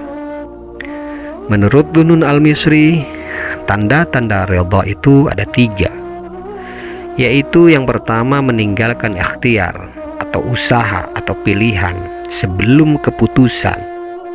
Kedua, menghilangkan kepahitan sebelum keputusan. Ketiga, cinta apabila mendapatkan cobaan. Pernah dikatakan kepada Husain bin Ali bin Abu Thalib radhiyallahu ta'ala anhu wa karamallahu wajhah, bahwa Abu Dzar mengatakan, fakir itu lebih dicintai bagi diriku daripada kaya, dan sakit lebih dicintai bagi diriku daripada sehat. Al-Husain mengatakan, mudah-mudahan Allah Ta'ala memberikan rahmat kepada Abu Dzar. Adapun saya, maka saya tegaskan, barang siapa yang bersungguh-sungguh di atas kebaikan dengan memilih Allah Ta'ala, maka dia akan menerima sesuatu selain apa yang telah diputuskannya. Fudail bin Iyad pernah mengatakan kepada Bishr al-Hafi, yaitu ridha lebih utama daripada zuhud di dunia, karena orang yang ridha tidak mengharapkan sesuatu atas kedudukannya. Abu Utsman pernah ditanya tentang sabda Nabi Muhammad Shallallahu Alaihi Wasallam, yaitu, saya mohon kepadamu ya Allah keridhaan setelah keputusan. Dia menjawab, ridha sebelum keputusan adalah ridha yang sebenarnya. Abu Sulaiman mengatakan, saya berharap mampu mengetahui ujung ridha. Seandainya Allah Subhanahu wa Ta'ala memasukkan diriku ke neraka, maka saya akan tetap ridha. Menurut Abu Umar Ad-Dimsyaqi, yang dimaksud ridha adalah menghilangkan atau meninggalkan keluh kesah di mana saja hukum itu berlaku. Menurut Imam Al-Junaid, yang dimaksud ridha adalah menghilangkan ikhtiar atau usaha atau pilihan. Menurut Ibnu Atha, yang dimaksud ridha adalah melihatnya hati terhadap lamanya pilihan Allah Ta'ala bagi hambanya dengan meninggalkan kemarahan. Sementara menurut Ruwaim, yang dimaksud ridha adalah menerima hukum dengan senang hati. Menurut Harits Al-Muhasibi, Yang dimaksud ridha adalah tenangnya hati di bawah tempat-tempat berlakunya hukum. Menurut An-Nuri, yang dimaksud ridha adalah senangnya hati karena menerima pahitnya keputusan. Al-Jauzi mengatakan, barang siapa ridha tanpa batas, Allah Subhanahu wa Ta'ala akan mengangkat derajatnya di luar batas. Sementara Abu Turab An-Nakhsyabi menjelaskan, siapapun tidak akan pernah mendapatkan ridha jika dalam hatinya ada seberat biji sawi dunia. Diriwayatkan dari Al-Abbas bin Abdul Muttalib radhiyallahu ta'ala anhu bahwa Rasulullah sallallahu alaihi wasallam bersabda, "Zaqa ta'mal iman man radiya billahi rabba." Orang yang ridha Allah sebagai Tuhannya, maka akan merasakan nikmatnya iman. Diceritakan bahwa Umar bin Khattab radhiyallahu ta'ala anhu menulis surat kepada Abu Musa al-Asy'ari bahwa segala kebaikan terletak di dalam keridhaan. Maka jika engkau mampu, jadilah orang yang ridha. Jika tidak mampu, jadilah orang yang sabar. Dalam sebuah cerita disebutkan bahwa Utbatul Gulam biasa menghabiskan malam-malamnya hingga pagi dengan berucap, "Jika engkau menghukumku, aku akan mencintaimu, dan jika engkau mengasihiku, aku pun tetap mencintaimu." Imam Al-Qushairi telah mendengar Ustadz Abu Ali Ad-Daqqaq mengatakan bahwa manusia itu ibarat tembikar. Ia tidak memiliki pikiran atau perasaan dalam menentang hukum Allah Ta'ala. Imam Al-Qushairi juga telah mendengar beliau mengatakan, seorang laki-laki marah kepada budaknya. Budak itu pun meminta tolong kepada orang lain agar tuannya memberikan maaf. Budak itu lantas menangis sampai penolong bertanya, "Kenapa engkau menangis? Padahal tuanmu telah memaafkanmu." Tuannya langsung menjawab, "Dia hanya memohon keridhaanku, bukan yang lain. Adapun saya menangis karena dia." Demikian penjelasan tentang makom pencapaian para salik di dalam suluknya. Dan insya Allah kita akan melanjutkan pada makom-makom selanjutnya, yaitu makom ubudiyah. Kurang dan lebihnya saya mohon maaf jika ada kata-kata saya yang salah. Hal tersebut berasal dari kebodohan saya, dan saya memohon ampunan kepada Allah Ta'ala terkait hal tersebut. Akan tetapi jika ada kebenaran di dalamnya, maka kebenaran tersebut berasal dari Allah Ta'ala secara mutlak, bukan berasal dari diri saya. Wabillahi taufiq wal hidayah. Wassalamualaikum warahmatullahi ta'ala wabarakatuh. Bismillahirrahmanirrahim. Allahumma inna nastauda'nak ma qara'nah wa ma katsabnah wa ma sami'nah. Allahumma ya alim ya alim ya alim, adlimna min ilmik wa afhimna ank wa asmi'na mink wa basirna bik wa aqimna bi syuhudik wa arifna at-tariqa ilaik wa hawinha alaina bi fadlik wa albisna libasat taqwa minka wa laka innaka ala kulli syai'in qadir walhamdulillahi rabbil alamin. Bismillahirrahmanirrahim. Subhanakallahumma wa bihamdik, asyhadu an la ilaha illa ant, astaghfiruka wa atubu ilaih. Subhana rabbika rabbil izzati amma yasifun, wa salamun alal mursalin, walhamdulillahi rabbil alamin. Allahumma aqsim lana min khasyatik ma tahulu bihi bainana wa baina ma'asik, wa min ta'atik ma tubadlighuna bihi jannatik, wa minal yaqin ma tuhawwin mata'na bi asma'ina wa basarina wa quwwatina ma ahyaitana waj'alhu al-waritha minna waj'al tha'rana ala man zalamana wansurna ala man 'adana wa la taj'al musibatana fi dinina wa la taj'alid dunya akbar hammina wa la mablagha 'ilmina wa la tusallit 'alaina man la yarhamuna ya arhamar rahimin walhamdulillahi rabbil alamin.